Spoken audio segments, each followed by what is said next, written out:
So when I think about kids in grief, the story that comes to mind is about two young fish swimming along in the water, and an old fish swims by, and the old fish says to the young fish, "How's the water, boys?" "Fine, fine, fine."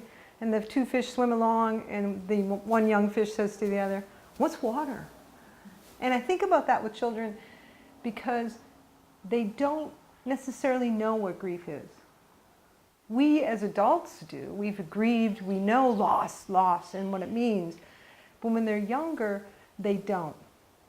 And it becomes imperative for them to be able to see what their water's like and how they're going to, what it means to them, what their story is in their process. Real little kids, they might not know what death is until they're 7 or 8, what it meant that mom died. This is just their fact. Teenagers, they know it's a big deal, but they don't know how big. And it's their story, and it may become a bigger deal later. It may become a big deal immediately, is my experience. Sometimes the kid knows immediately this was a huge loss. Other times, it's months, and suddenly the loss is apparent.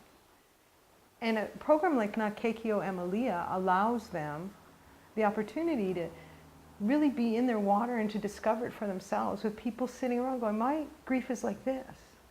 My story is this." Well, that's not my story, and that's okay. How do you talk to children about grief when they're not bringing it forward? Because you don't want to say to them, "Well, you're grieving, so how is that going for you?" Because it puts them on the spot, and they have to search for an answer that may not be there.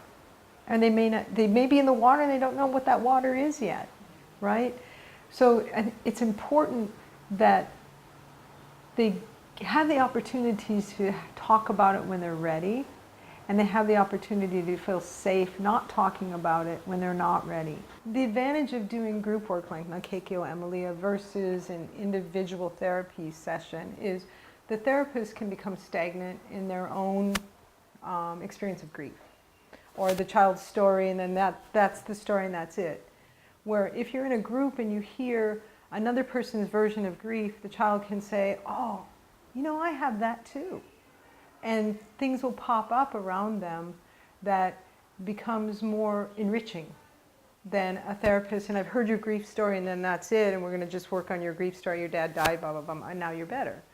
Where a group process is that, it's a process.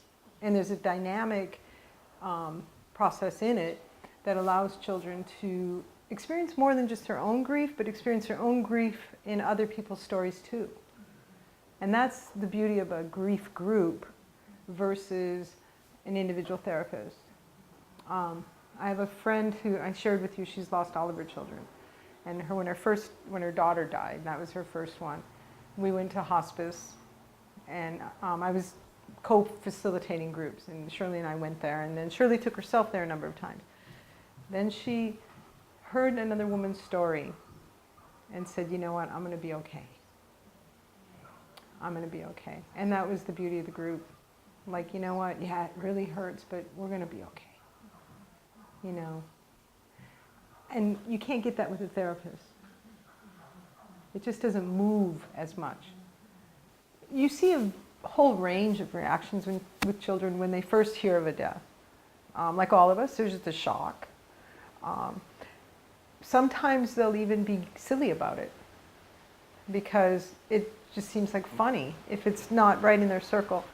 They don't really, and like all of us, we don't know how to emote. It depends.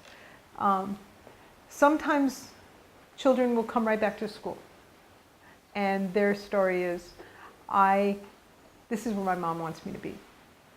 And in the community, you know, people around them are like, "How can he be back in school? What is that?"